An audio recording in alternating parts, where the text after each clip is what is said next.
Kom ons raak stil voor die Here.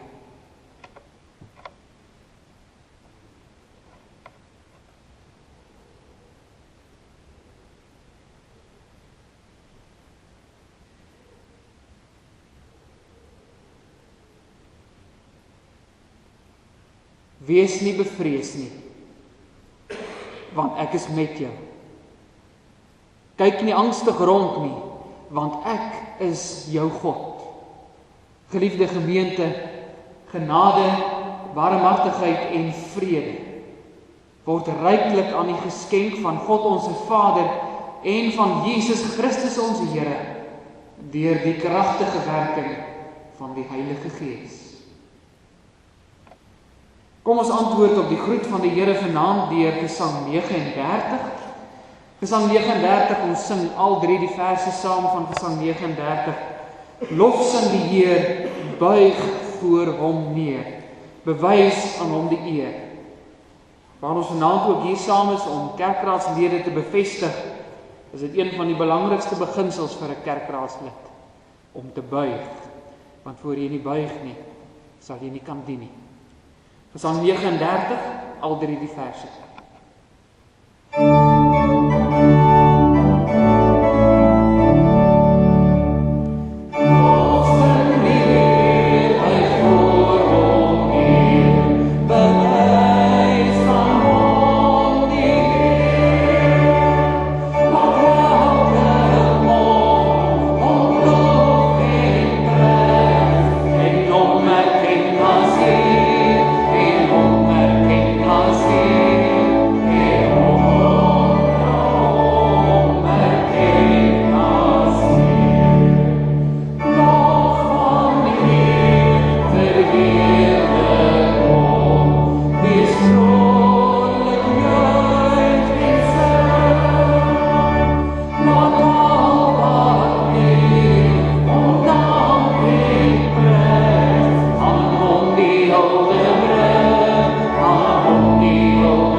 Geliefdes, nadat ons na die Here se wet geluister het, gaan ons skuld bely deur Gesang 66, die eerste vers saam te sing. Gesang 66 vers 1 as skuldbelydenis na die Here se wet. Ons gaan net so bly sit wanneer ons skuld voor die Here bely.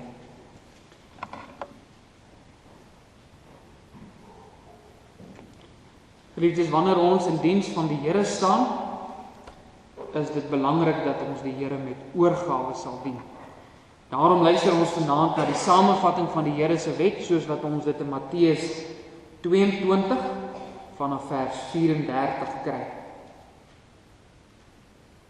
En toe die Fariseërs hoor dat hy die Sadduseërs die mond gestop het, het hulle almal saam vergader. En een van hulle, 'n wetgeleerde, het 'n vraag gestel om hom te versoek en gesê: "Meester, wat is die groot gebod in die wet?" En Jesus antwoord hom: "Jy moet die Here jou God lief hê met jou hele hart en met jou hele siel en met jou hele verstand. Dit is die eerste en groot gebod. En die tweede wat hiermee gelyk staan, jy moet jou naaste lief hê soos jouself. Aan hierdie 2 gebooie hang die hele wet en die profete."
Geliefdes, aan elkeen wat met 'n ware berou en opregte geloof hulle toevlug neem tot ons enigste verlosser en saligmaker, Jesus Christus, verkondig die woord vergifnis van sondes. En as amptsdraers behoort ons ook hierdie genadewoord van die Here te gaan bedien wanneer ons mense wat in sonde vasgevang is, verseker van die waarheid van Psalm 103 vers 12 waarin die Here sê dat hy ons sonde so ver van ons verwyder, soos wat die ooste verwyder is van die weste af. God se toorn en sy straf bly egter oor elkeen wat in sy sondes volhard en God se genade verwerp. Kom ons bely nou ons geloof in die drie-enige God aan die hand van die 12 artikels wat u soos volg in die hart saamspreek terwyl ons staan.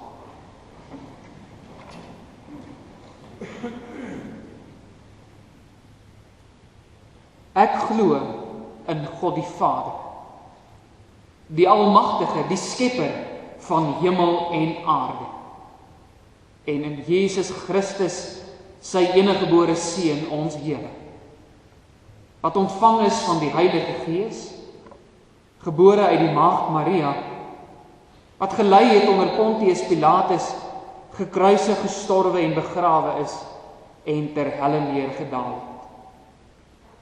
Wat op die derde dag weer opgestaan het uit die dode, opgevaar het na die hemel, en sit aan die regterhand van God, die Almagtige Vader, van waar hy sal kom om te oordeel die lewende en die dode. Ek glo in die Heilige Gees.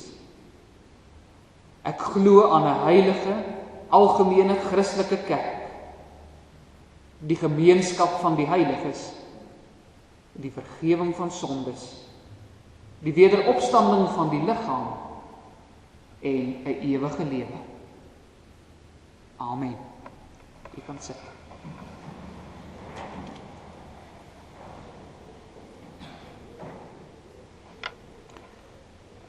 Geliefdes, ons gaan saam lees uit die Here se woord, Handelinge hoofstuk 20 vanaf die 17de vers. Handelinge 20 vanaf vers 17.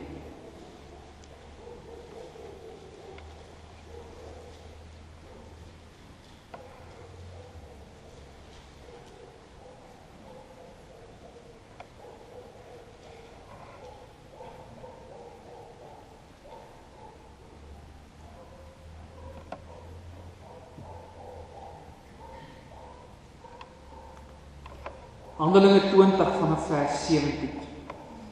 Paulus is hier besig met sy derde sendingreis en in hierdie gedeelte het hulle by die dorpie Milete aangekom. En van Milete het hy gestuur na Efese, dis nou Paulus, en die ouderlinge van die gemeente laat roep. Toe hulle by hom kom, sê hy vir hulle, julle weet hoe ek van die eerste dag af dat ek in Asië aangekom het, die hele tyd by julle gewees het en die Here gedien het met alle nederigheid en baie trane en beproewinge wat oor my gekom het deur die komplotte van die Jode. Hoe ek niks agtergehou het van wat nuttig is om dit aan julle te verkondig en julle te onderrig in die openbaar en in julle huise. Terwyl ek kragtig by die Jode, sowel as die Grieke, aangedring het op die bekering tot God en die geloof in ons Here Jesus Christus.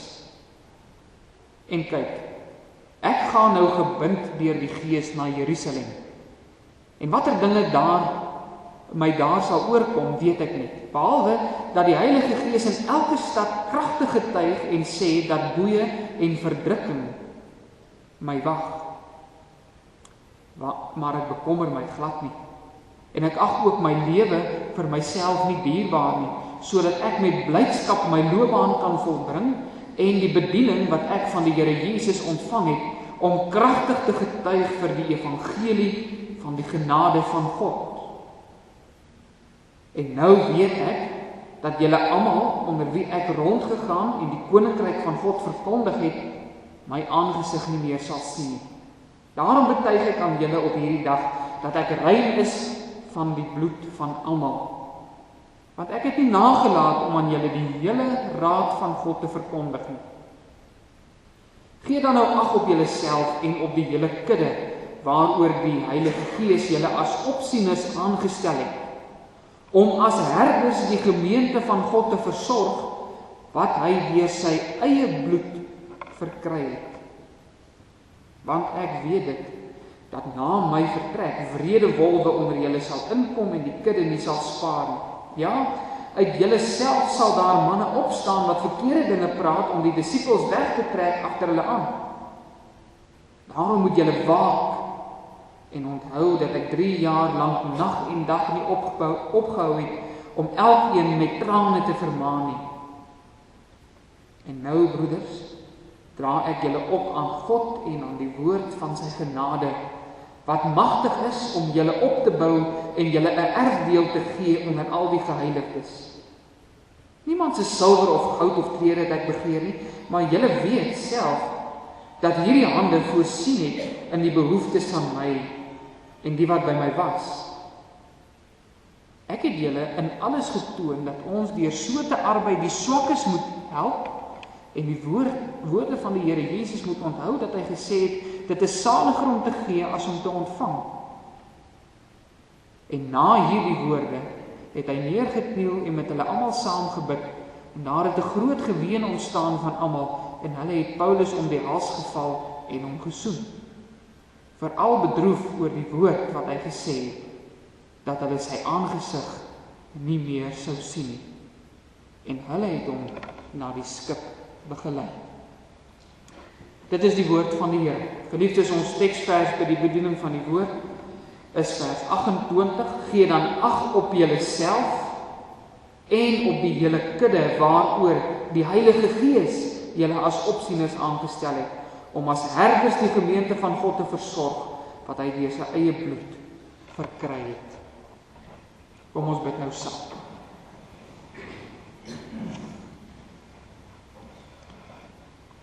Grote God, U is almagtig, U is ewig, en U heerskappy is onbetwis.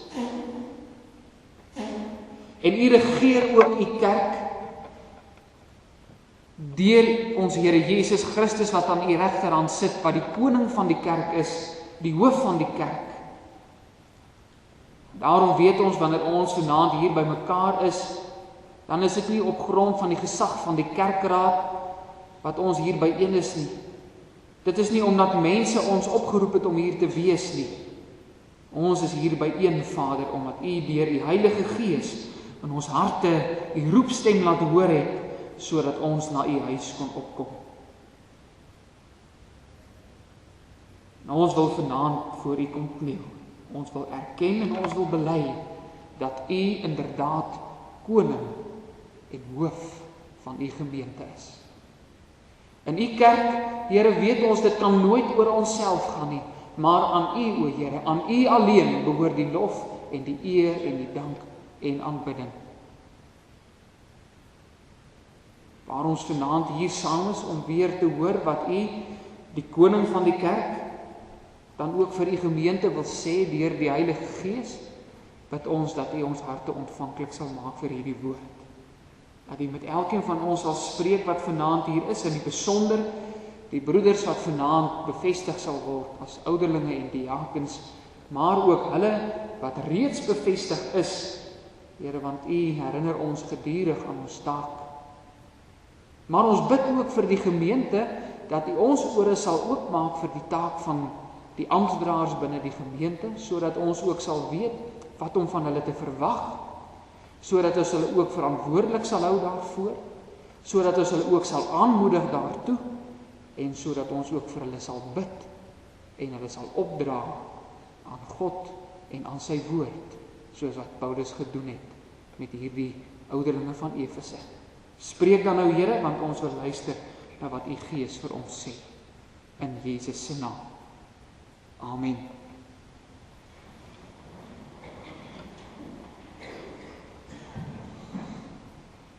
Geliefde gemeente van ons Here Jesus Christus, boere is oor die algemeen nie baie lief daarvoor om van hulle plase al weg te gaan nie. Ek onthou altyd as ons met vakansie gegaan het en ons kom terug, dan is my pa se omgekrap en dan is alles op die plaas verkeerd.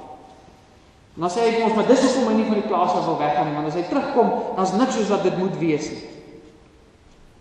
Want die mense wat veronderstel is om na jou goed te kyk maar net nooit na jou eie goed, so goed soos wat jy self daarna sal kyk nie.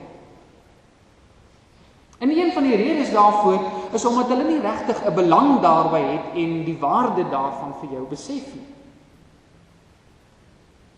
Vanaand vra God van die amptdraers in sy kerk om 'n oogie te hou oor sy kudde. Nie as huurlinge wat geen belang by hierdie gemeente het nie, maar as mede-erfgename. Geliefdes, in hierdie gedeelte preek Paulus vir die ouderlinge wat hy van Efese af laat kom het oor die amptswerk in die gemeente. En hy doen dit op 'n interessante manier. Hy begin eers deur sy eie lewe as 'n voorbeeld vir hulle daar te stel waarna hulle kan kyk om te weet hoe die amptswerk en hoe hulle bediening binne die gemeente ook moet wees. Daarna noem hy ook spesifieke take, dinge waarvoor die amptsdraers binne die gemeente verantwoordelik is. Ons gaan vanaand op 3 dinge uit sy preek uit konsentreer. Ons gaan konsentreer op die eienskappe wat 'n amptsdraer behoort te hê uit hierdie gedeelte uit. Daar's natuurlik heelwat ander uit die woord van die Here, maar ons gaan spesifiek stil staan by dit wat Paulus hier noem. Tweedens gaan ons kyk na die taak van die amptsdraer, soos wat Paulus dit hier noem. En derdens die motivering vir die amptsdraers. Nou die eerste eienskap kry ons in vers 19. Nederigheid. Paulus sê dat hy die Here gedien het. Hy sê, julle weet dat vanaf ek in Asië gekom het, ek die Here nog altyd gedien het met nederigheid. Alle nederigheid sê hy. Nou hierdie is nie sommer net 'n terloopse opmerking nie. Soos wat ons verder aangaan en na ander eienskappe gaan kyk waar Paulus in hierdie gedeelte ook vir ons uitlig, sal ons agterkom hoe groot invloed die eienskap van nederigheid eintlik ook op al die ander eienskappe het wat 'n amptsdraer behoort te hê en selfs op die take wat hy veronderstel is om te verrig. Nou in Afrikaans, geliefdes, sê ons sommer dat iemand wat nederig is iemand wat nie groot kop het nie. Met ander woorde, dis iemand wat nie dink hy het die sê oor alles nie. Dis iemand wat nie dink hy weet alles nie. Dis iemand wat nie dink alles gaan net oor hom nie. Nou ja, ek kan daaruit hoor waarom dit so 'n belangrike eienskap vir 'n amptsdraer is, want in die kerk is dit nie my sê wat tel nie. Daarom is dit baie belangrik, broers, wanneer u gekies word op die kerkraad en u ook uiteindelik 'n kerkraad of 'n ouderling of 'n diakonievergadering gaan bywoon en u opstaan om iets te sê, dit geld vir ons elkeen, dat wanneer ons opstaan om iets te sê in die Here se huis en in sy kerk, dat ons dit sal begrond uit die woord uit. Want ons is nie veronderstel om te sê wat ons doen nie. Ons is veronderstel om vir mekaar te sê en mekaar te herinner wat die Here sê. In die kerk is dit nie die stigterslede of die ouer mense of die geleerde mense wat die sê het nie. Dit is Christus. In die kerk of in die kerkraad kan ek dus nie my gewig rondgooi soos ek wil, omdat ek daarom nou al van die begin van hierdie gemeente af in hierdie kerk is nie. Dis nie my kerk nie, al is ek 30 of 100 jaar in hierdie kerk, dis nie my kerk nie. Dis Christus se kerk. Daarom is nederigheid so belangrik, want as jy nie nederigheid het nie, gaan jy jou gewig wil rondgooi. Dan gaan jy wil vir iemand sê, weet jy wat, ek dink daarom ek weet 'n bietjie beter as jy, want ek kom daarom al 25 of 30 jaar met hierdie gemeente saam. Iemand wat nederig is iemand wat in staat is om te buig. Dis iemand wat kan erken, U Here is koning van my lewe. U regeer. Daarom, broers, is die vraag vanaand, Nie, in die eerste plek is wil jy graag 'n ouderling of 'n diaken wees nie. Die eerste vraag wat jy jouself moet beantwoord is ek bereid om te kniel? Is ek bereid om te buig en heerskappy oor my lewe te erken? 'n Nederige amptdraer, geliefdes, is ook nie iemand wat aanmatigend met die woord van God is nie. Met ander woorde, dit is iemand wat die woord gebruik, maar wat altyd daarvan bewus is dat die woord twee snykante het. Dat wanneer ek die woord gebruik om in iemand anders se lewe in te sny, daar dieselfde woord ook in my lewe insny, my ook aanspreek, en ek ook my eie optrede in die lig van die woord moet beoordeel. Dit is iemand wat wel die splinter uit sy broeder se oog uithaal, maar nooit sonder om bewus te wees om die balk in sy eie oog nie. Maar sien, iemand wat nie nederig is nie, is iemand wat nie die balk raak sien. By 'n nederige amptdraer is daar natuurlik ook 'n groter bewustheid daarvan dat hy geroep is deur die Here vir hierdie diens. In vers 24 sê Paulus dat sy eie lewe nie vir hom belangrik is nie. Wat vir hom belangrik is om sy lewenstaak en die bediening wat hy van die Here Jesus ontvang het, te voltooi. Broers, as u vanaand bevestig word, dan ontvang u 'n bediening van die Here Jesus self. Nie van die kerk nie van die kerkraad nie, van die Here Jesus self. As jy nie nederig is nie, gaan die amptswerk nie vir jou 'n roeping wees nie. Gaan dit maar nog ietsie wees wat ek maar doen vir die kerk. 'n Gunsie wat ek doen vir die kerk, vir die Here. Ietsie wat ek maar so gaan doen as ek tyd kry, jy weet, as ek nou my werk my nie te besig hou nie, of as ek nie te veel moet rondry nie, dan sal ek kyk of ek iewers daarby kan uitkom.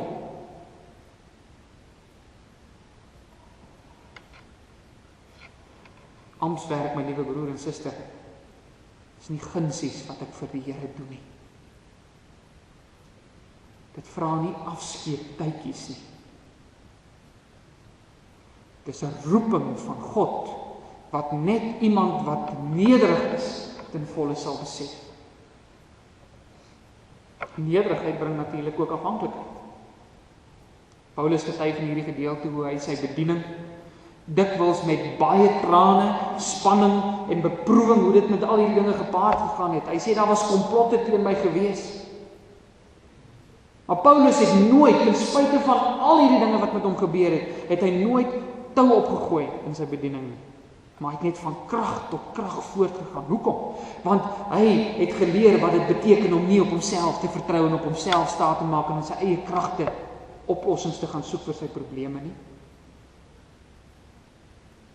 Hy het beleef wat dit beteken dat die Here vir hom sê, my genade is vir jou genoeg.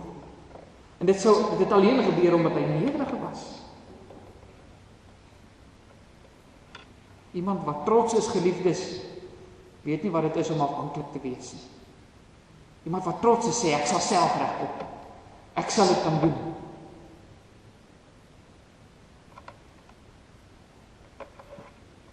En daarom gee ons baie keer so gou moed op. Daarom raak die amptswerk baie keer vir ons so oorweldigend, so baie, dit is so moeilik, ek weet nie hoe moet ek hierdie mense antwoord nie, ek weet nie wat moet ek vir hierdie mense sê, ek weet nie waar moet ek tyd kry van al hierdie dinge nie. Want ons soek die oplossings vir ons probleme en vir die uitdagings in onsself, en ons kry dit nie. Maar wanneer ons nederig is, sal ons weet, God wat ons geroep het, is getrou.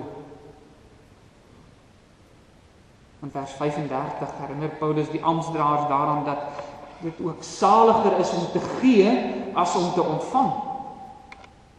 En sonder nederigheid sal hierdie woorde van die Here Jesus nie vir ons sin maak of belangrik wees nie.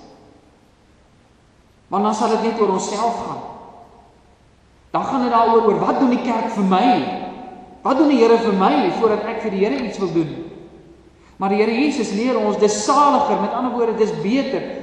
Daar's meer vrede, daar's meer satisfaksie daarin om te gee as om te ontvang. As ek nie nederig is nie, sal ek nie bereid wees om te gee en op te offer nie. Gaan dit te veel moeite wees vir my om deur my wijk te gaan en huisbesoek te doen, om vergaderings by te woon, om verslae in te vul, want hoekom moet ek dit doen? Ons het nog nooit in hierdie kerk verslae ingevul nie, hoekom moet ons dit nou doen?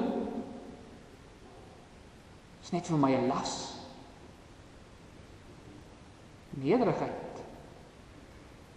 lei egter tot 'n offerbereidheid wat niks terug verwag nie.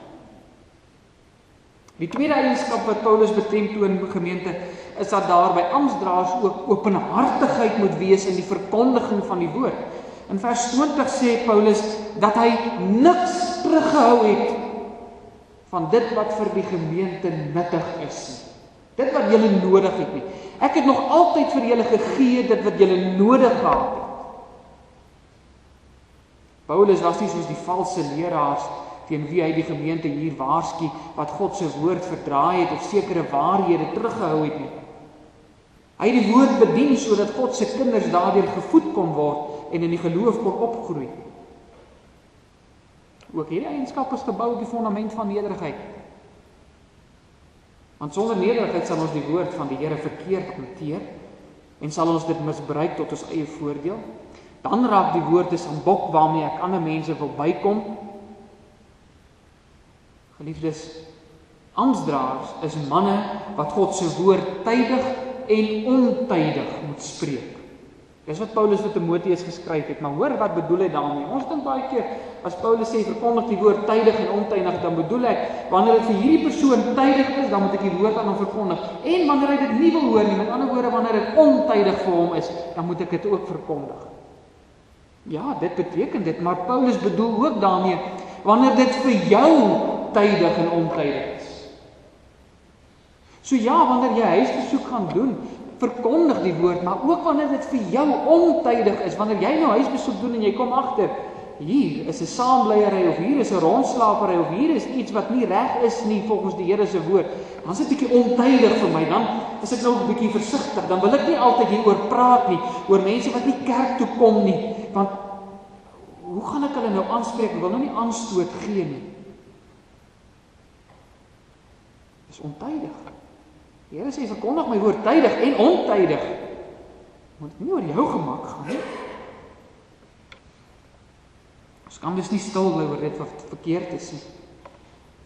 Want as ek dit los, dan het ek juis 'n aandeel in iemand anders se ondergang. Dan is dit mos nie nuttig nie. Paulus sê, ek het gespreek dit wat vir julle nuttig is. En gaan lees maar 'n bietjie alles wat Paulus gesê het. Hy het baie keer harde woorde laat val in 'n gemeente. Want dit was nodig. Dit geld ook vir die diakens, want hulle alles ons verantwoordelik vir die diens van barmhartigheid, met ander woorde om vir hulle wat behoefte het te sorg. Het ons ook soms nodig om mense daarop te wys dat die rede hoekom hulle behoeftig is omdat hulle nie goeie rentmeesters was nie. Dit is nodig dat jy baie keer uit die Here se woord vir iemand sê, die Here sê jy moet verantwoordelik wees met dit wat ek vir jou gee. Jy kan nie jou maand se salaris vat en vir jou 'n klomp televisies en sitkamerstelle en wat alles gaan koop en dan jy nie kos in jou huis nie, dan wil jy die kerk nie vir jou sorg nie. Dit is onverantwoordelik. Ons moet aanspreek uit die Here se woord. Die laaste eienskap wat Paulus vanuit sy eie bediening beklemtoon is dat amptdraers hulle werk moet doen sonder aansien des persoons. In vers 21 sê Paulus dat hy kragtig by die Jode sowel as by die Grieke aangedring het op bekering en geloof. Was nie van hom onderskeid nie. Een groep was nie van hom belangriker as 'n ander groep gewees nie. Almal was voor hom gelyk gewees. Weereens is nederigheid 'n voorvereiste, want sonder nederigheid sal ek altyd my neus optrek vir sekere mense en sekere omstandighede. Ek gaan nie daarvan hou om by baie mense huisbesoek te doen nie. Ek gaan ook nie daarvan hou as baie ouderlinge en diakens by my kom huisbesoek doen nie. Sonder nederigheid sal ek vergeet dat ons almal eintlik uit dieselfde haglike omstandighede van sonde en slawerny kom en dat ek nie die reg het om enige een van God se kinders belangriker te ag as ander nie. want ons was almal sondaars. Ons het almal maar net genade ontvang. En nadat Paulus dan nou hierdie eienskappe beklemtoon het, gaan hy voort om sekere take van die amptdraers te beklemtoon. Eerste taak wat hy hier beklemtoon vir die amptdraers is kry ons in vers 28, ons teksgedeelte. Paulus sê, die eerste taak is, hoor mooi, nogal interessant, gee ag op jouself. Dis jou eerste taak. Ons kan ook sê, dis jou belangriker taak, jou belangrikste taak. Dis wat jy heel eerste moet doen.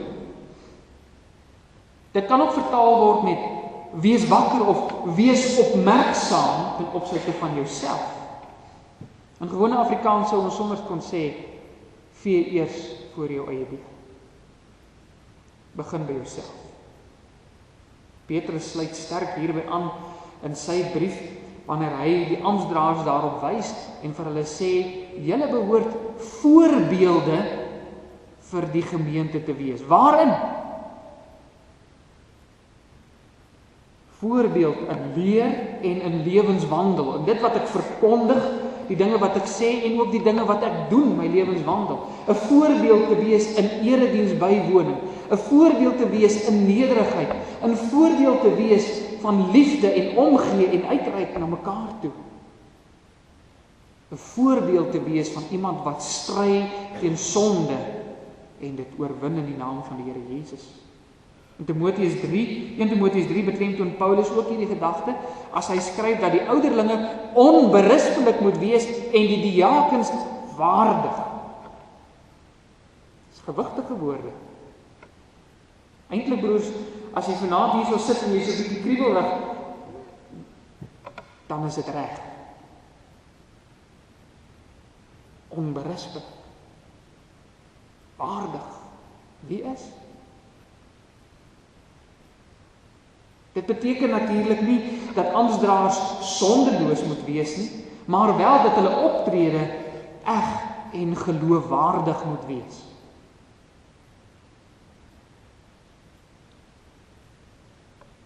Dat hulle deurleefde Christene moet wees. 'n Deurleefde Christen is 'n Christen.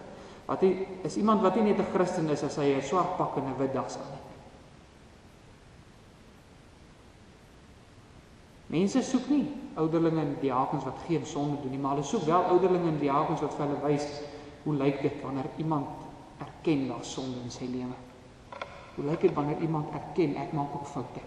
Wanneer iemand bely, wanneer iemand voor God buig en roep, Here, wees my sondaar genadig. Dis wat hulle soek.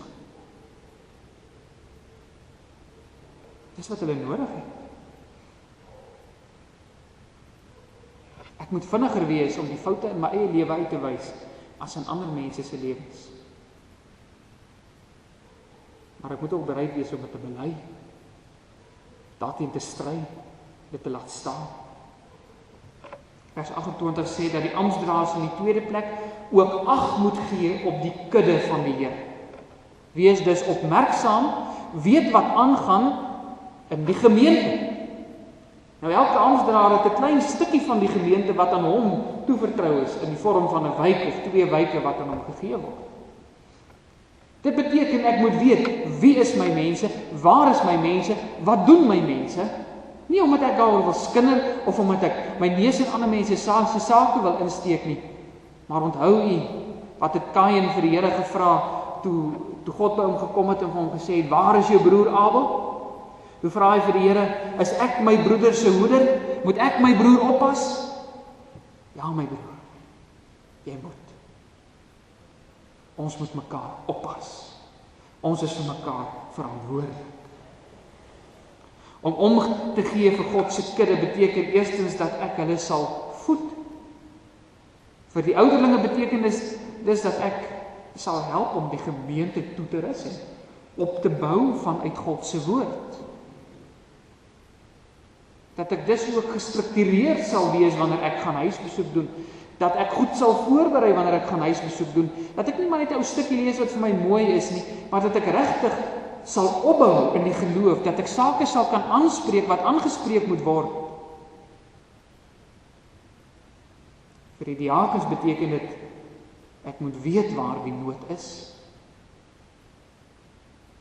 sodat ek gereed kan wees om te help. En hoe gaan jy weet waar is nood? Hoe gaan jy weet jou mense het nood as jy nooit by jou mense uitkom nie? As jy nie in hulle huise kom, en elke keer wanneer jy daar kom, huisbesoek doen, en hulle bied vir jou koffie aan, dan is daar nooit melk in die huis nie. Dan gaan jy mos eers agterkom, maar is hier nie dalk 'n behoefte nie.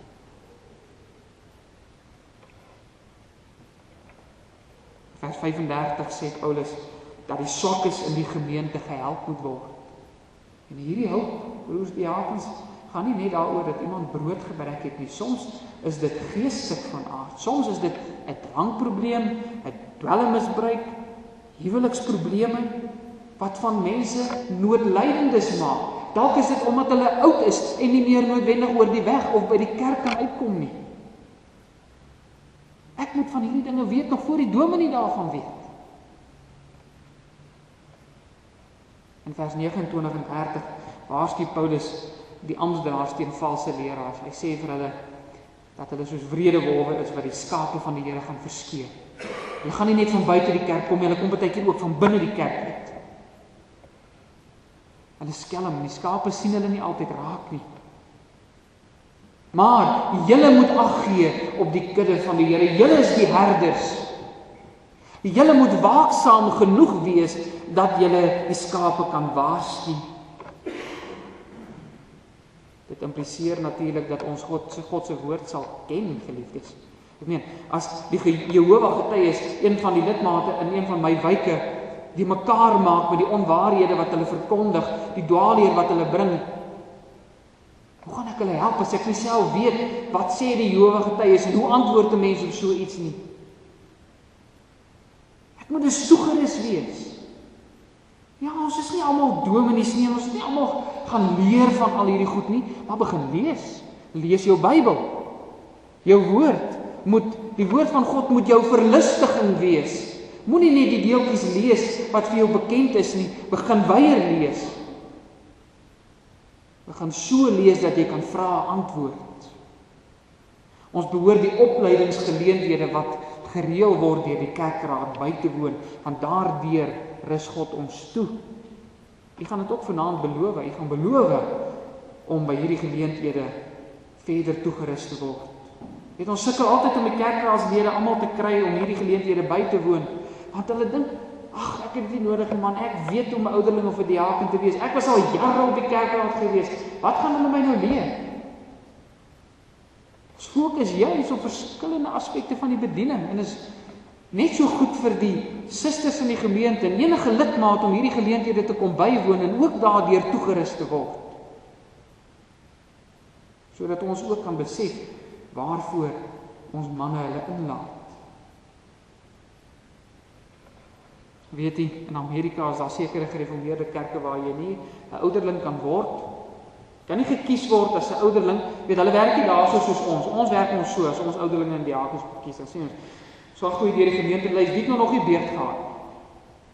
Hierdie ou, hy het nou was ook op die kerkraad, kom ons nomineer hom 'n bietjie. Daai ou was lanklaas op gewees, kom ons nomineer hom. Daar werk dit nie so nie.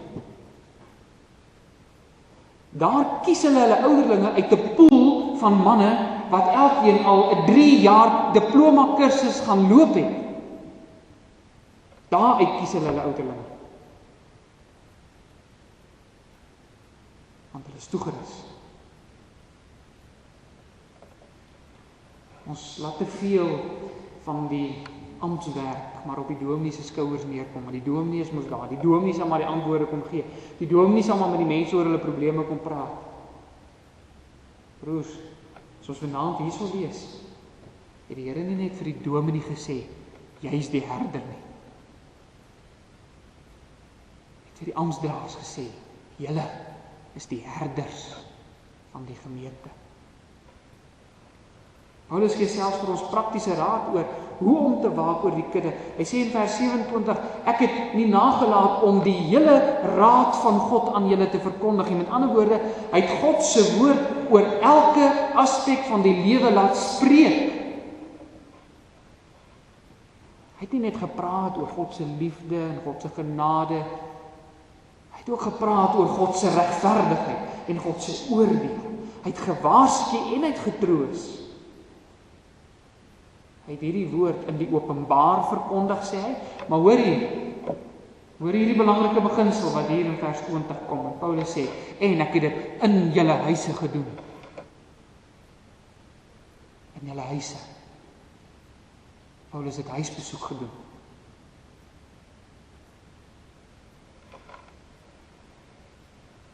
Derdens kom ons by die motivering. Kortliks.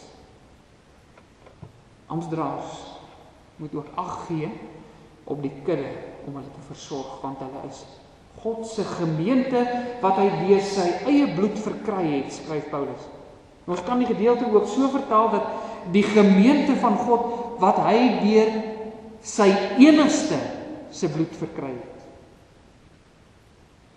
Wat Paulus dus vir ons wil kom sê is dat ons verantwoordelikheid nie ligtelik moet opneem nie. Hierdie eiendom van God waaroor hy ons aangestel het, is God se kosbaarste besitting. So kosbaar dat hy bereid was om dit los te koop uit die kloue van die Satan en die dood met die bloed van sy enigste, sy geliefde seun, Jesus Christus. Is duur gekoop. Is duur goed hierdie. Geliefdes, dit motiveer ons. Want ons is self deel van die eiendom. Ons werk nie met eiendom wat duur gekoop is nie. Ek is ook duur gekoop. Om dis 'n gemotiveerde amptdraer te wees, moet jy jouself gereeld herinner aan die prys wat vir jou betaal is. Want dan gaan weet jy hoe belangrik is my broer en my suster, my broer en my suster in die gemeente. Want hulle is net so duur gekoop. Amptdraers is soos ouer broers en sissies wat hulle broers en susters moet oppas. Het jy al gesien hoe boeties en sissies vir mekaar kan opstaan? Maar het jy ook al gesien hoe boeties en sissies eerlik met mekaar kan wees en sê, maar jy maak nie reg nie. Het jy al gesien hoe broers en susters mekaar ondersteun in 'n familie?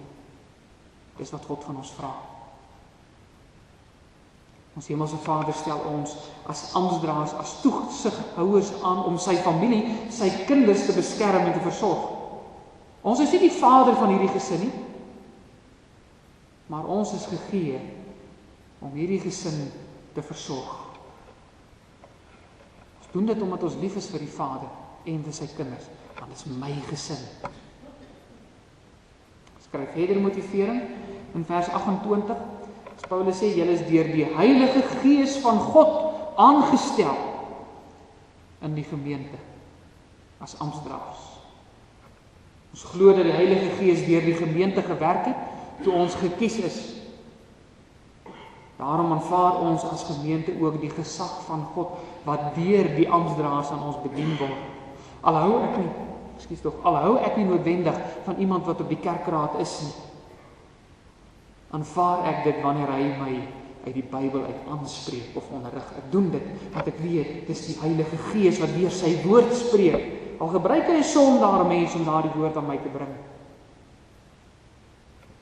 Broers, wanneer jy besef dat die Heilige Gees jou geroep het tot hierdie ampt, dan dring dit jou om selfs onder die moeilikste omstandighede voort te gaan met hierdie werk.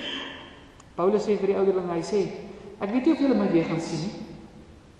Sê, want die Heilige Gees is besig om my te dring, hy vat my Jerusalem toe en ek weet nie wat wag vir my in Jerusalem nie. Wat ek weet is, dat die Heilige Gees nog op elke plek waar ek gekom het, vir my daaraan herinner het en vir my gesê het, dat daar groot lyding op my wag. Maar ek kan nie anders nie, ek moet Jerusalem toe gaan, want die Heilige Gees het my beet gekry. Met ander woorde, Paulus sê ek moet doen wat die Heilige Gees wil hê ek moet doen. Paulus het nie verskonings aangebied nie. Hy bied nie eers sy werk as 'n verskoning aan nie. In hierdie gedeelte skryf Paulus nogal oor sy werk. Hy sê, julle weet dat ek nog altyd met my eie hande gewerk het. Julle het my nie voorsien nie. Ek was nie van julle afhanklik om vir my geld te gee nie. Ek het met my eie hande gewerk en ek het die bediening waarin God my geplaas het volvoer. Dis my roeping. Paulus was dus in 'n sekere sin soos ons vandag. Hy het maar uit 'n gewone werk gehad wat hy moes vir homself ook onderhou. Maar hy was ook 'n diensknegt van die Here. Wat gedring was deur die Gees. Is ons bereid om te doen wat die Gees vra? Al weet jy die prys en die opofferings is hoog. Broers en susters, 'n amptsdraer is nie 'n huurling wat aangestel is oor God se eiendom nie. Ons is mede-erfgename. Laat ons dan na die kudde van God omsien, deur daardie eienskappe te openbaar, wat ons in staat stel om ons opdragte as amptsdraers ook tot eer van God te verrig. Paulus sê in vers 26 en 27 vir die gemeente en vir die ouderlinge met wie hy praat, hy sê hy was so getrou in sy dienswerk, dat hy seker daarvan is, dat niemand van hulle se bloed eendag van sy hande geëis sal word nie. Liewe broeders, mag ons nooit so ontrou wees, dat God eendag iemand se bloed van ons hande moet eis nie. Amen. Kom ons bid nou saam. Here onse God, U roep ons om in U diens te staan. U roep ons in die eerste plek om U kinders te wees. Maar dan roep U ons ook om op U akker te kom arbei. Nie noodwendig altyd as ouderlinge of diakens of dominees nie. Partykeer op die vroue aksie, partykeer as 'n verbondsonderrig voorganger, partykeer sommer net daar waar ek werk, daar waar ek skool gaan, daar waar ek by die jeugaksie betrokke is. Maar Vader, as U ons roep, dan is dit 'n roeping wat ons nie ligtelik kan opneem nie. Ons weet daar is eienskappe wat U woord stel, waaraan ons moet voldoen, waarin ons nie kan voldoen uit ons eie uit nie, maar alleen wanneer ons geheilig word deur die bloed van Christus en deur die werking van die Heilige Gees, is dit moontlik om voorganger te wees soos wat U in die woord van ons vereis. Dankie dat U eers vir ons gee wat ons nodig het en dan van ons eis wat U vra, omdat ons reeds alles het wat nodig is. Ons bid vir hierdie manne wat nou bevestig is, Vader, dat U hulle sal lei in die nakoming van hulle taak. Ons bid ook vir die ander broeders op die kerkraad, en ons bid, Here, dat U met hulle sal wees en hulle sal bekragtig en sal bemoedig om selfs onder die moeilikste omstandighede ook hulle lewenstaak en hulle roeping as dienaars van die lewende God end uit, voluit te doen tot eer van U naam. Dit bid ons in die naam van Jesus Christus alleen. Amen.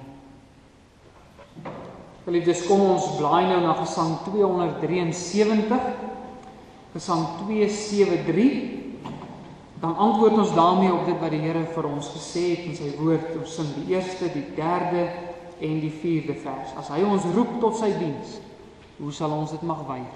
Sing dit staande, dan bly staan ons vir die uitspreek van die seën. Yes.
en gaan in vrede. Die Here sal jou seën en jou behoed. Die Here sal sy aangesig oor jou laat skyn en jou genadig wees. Die Here sal sy aangesig oor jou verhef en aan jou vrede gee. Amen.